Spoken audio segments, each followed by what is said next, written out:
Hey, this is Theta Sigma as the doctor, and we're telling time. What time is it? 00:23. Recording further. Have you ever felt like our language is too simple? Well, honestly, it's complex. Our environment, our relationships are tied together.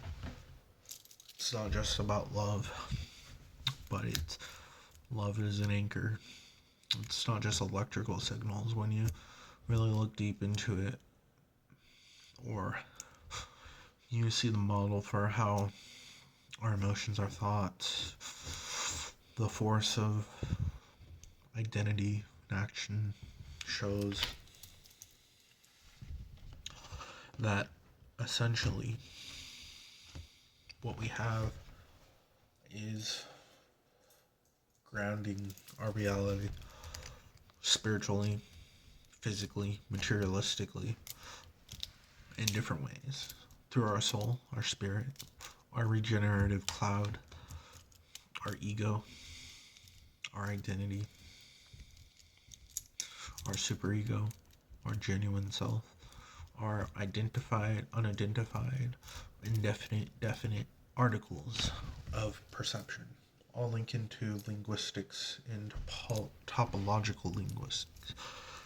Sooner or later, we're going to be studying modular English with permutation sentences, and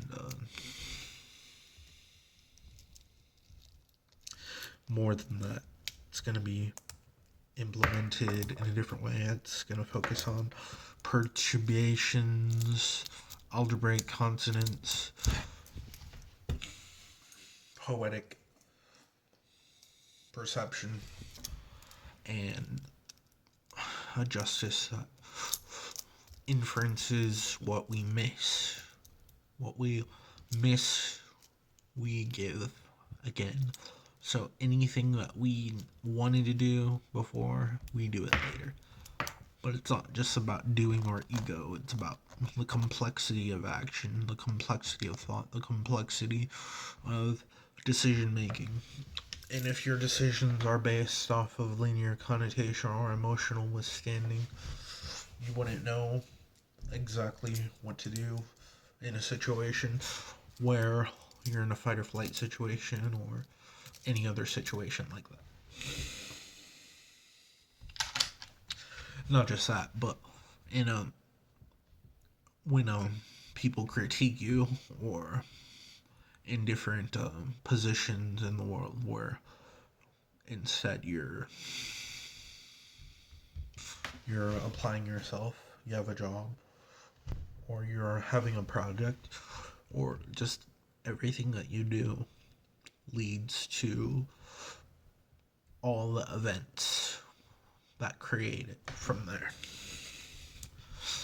And it's very intriguing, the process of continuation, constant continuation, metalinear, where just reflection, refraction, rotation, all those implementations show you exactly what's next, or exactly what to do, what to see, what to show.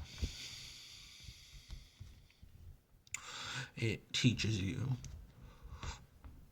why you're doing what you're doing, and it's all about complexity, which becomes really simple later on and also a little bit hard. Yeah, it may feel like you don't really feel some parts of your life are scattered or lost, fragmented, but you still feel your trueness of nature. But what if nature is not its truest? Then you have to go farther out to the reaches of the universe and figure out what's real for each planetoid, what's real for each moon, each person. And that's where you get a cultural dichotomy of inference. Not about compare and contrast all that much, but more like the official connection that you get. Much like a guild, much like a council, but not necessarily the same. Much like being a teacher, but living through the topological teacher position as a school, a college school, where you repeat and repeat and repeat the sameness, a different sameness, and a different sameness until things dramatically change and you're somewhere else in the universe in a TARDIS going through time and space. And you come back every once in a while to see where things change, but it just leads to more paradoxes. So, is there really an escape to the mind? When you escape to the mind, you're just going through where the mind was already before. We live in cycles. If you pay attention enough, your visions repeat. You have the same thing, always constantly playing back, but in different forms. When you look at it through freedom model, you see that you're not having the same perception. You're living a organic living organism even within your visions. It's not about how it's seen as a movie, as a book, as a game, because it's an organism. And this world is essentially an organism that we connect with and we mistreat. But we have to treat it with utmost respect. And it's not it. We think too materialistically to the point where trees wither away and grass grows wild and houses fall apart. But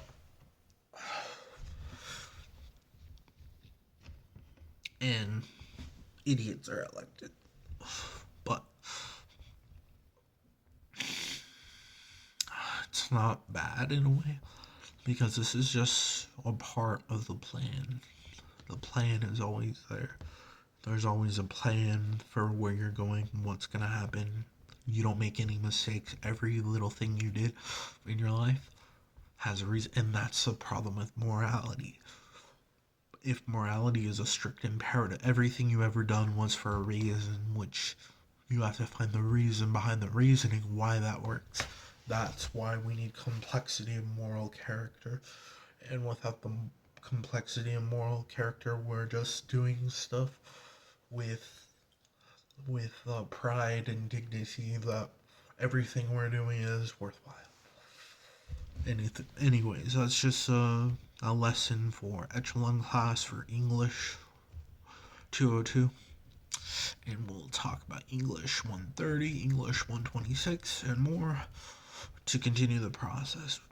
I mentioned a little bit of the topological math foundation on it too, but it looks like numbers has its own language as well, which will be a separate language perception, and then we'll work on that. But my phone storage is running out, so that's the end of the class, Mr. Garcia says. Good luck.